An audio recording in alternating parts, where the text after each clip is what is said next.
이거 건드리지 말라고, 이거 하면 안 된다라고 얘기했다, 다른 병원에서. 그러면 저는 돌팔이 아닙니까?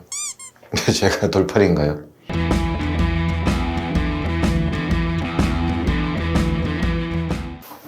네, 안녕하세요. 모아트 강남동부 유영관입니다.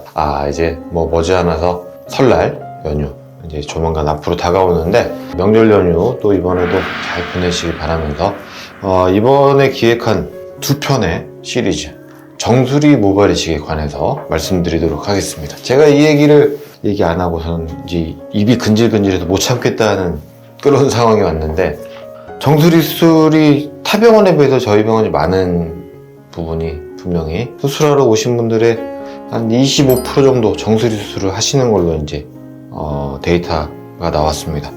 근데 그분들 중에 상당수가 저희 병원에 상담하러 오셨을 때 하시는 말씀이 정수리는 수술하는 데가 아니라는데요. 그리고 가마 같은 데는 절대 모발 이식 건드리면 안 된다라고 하는 그런 얘기를 타 병원 상담 시 듣고 저한테 얘기를 하시는 분들이 꽤 많으십니다. 정수리를 주 고민 부위로 해서 상담을 갔을 때 10군데 중에 5군데는 수술 불가, 수술하지 말라라는 그런 말씀을 하시고, 5군데는 할 수 있다 이렇게 하는데, 그렇게 얘기하시는 기준이 도대체 뭘까요?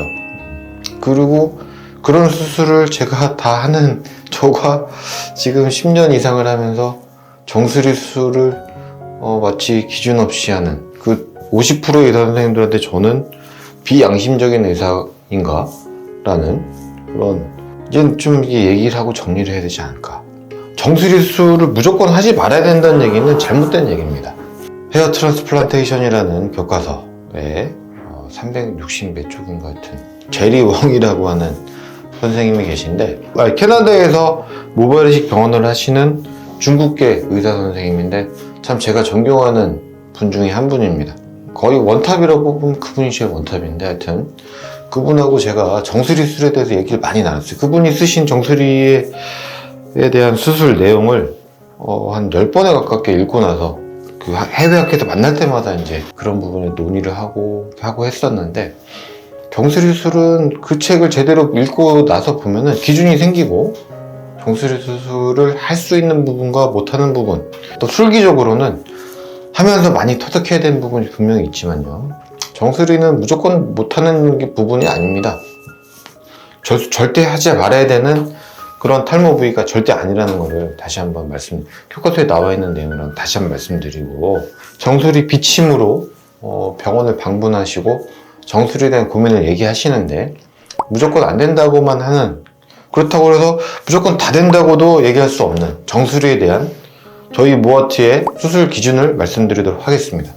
일단은 정수리라는 부위는 약효가 상당히 좋은 분부터 또 유지만 되는, 약효의 차이가 개인에 따라서 차이가 많이 나는 부위이기 때문에 반드시 저는 이제 1년을 약을 꾸준히 드시고, 약을 먹고 1년이 지나면 정수리도 차오를 만큼 차오르기 때문에 그때 수술 견적을 잡는, 그래서 탈모약을 1년 이상 드신 분에 한해서, 근데 그 중에서 모든 분의 수술이 가능하냐? 그건 또 아닙니다.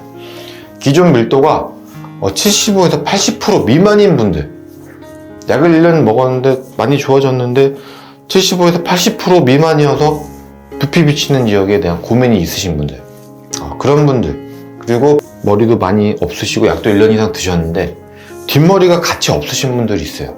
없으신 분들이라고 그럼 아예 수술 못하니 그건 아니지만, 정수리에 대한 수술은 그 한계가 분명한 부분이 있습니다. 가마가 있는 부위, 가마는 어떤 사람이라도 머리가 빼곡해도 가마 위치를 알 수 있듯이, 가마는 360도 돌아가는, 머리의 모류 방향이 급격하게 꺾이는 부위이기 때문에 두피가 노출될 수밖에 없거든요.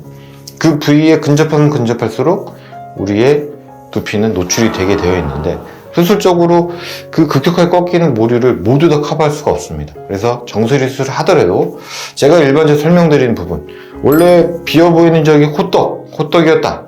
그러면 수술하면 초코파이 내지는 빅파이 정도 사이즈로 줄어들고, 만약에 초코파이거나 빅파이 정도였어. 그러면은 그분들한테 설명드리는, 수술을 해도 100% 가려지진 않고 500원 동전 사이즈로 가는 게 우리의 최고의 목표입니다 라고 말씀을 드립니다.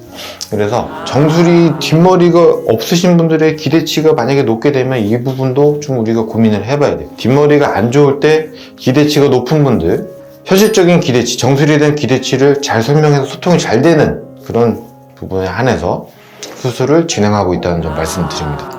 저는 제가 봤을 때는 충분히 수술 케이스가 되고 하는데 이거 건드리지 말라고, 이거 하면 안 된다라고 얘기했다, 다른 병원에서. 그러면 저는 돌팔이 아닙니까? 제가 돌팔인가요? 1편 여기서 마무리하도록 하겠습니다. Weekend. What?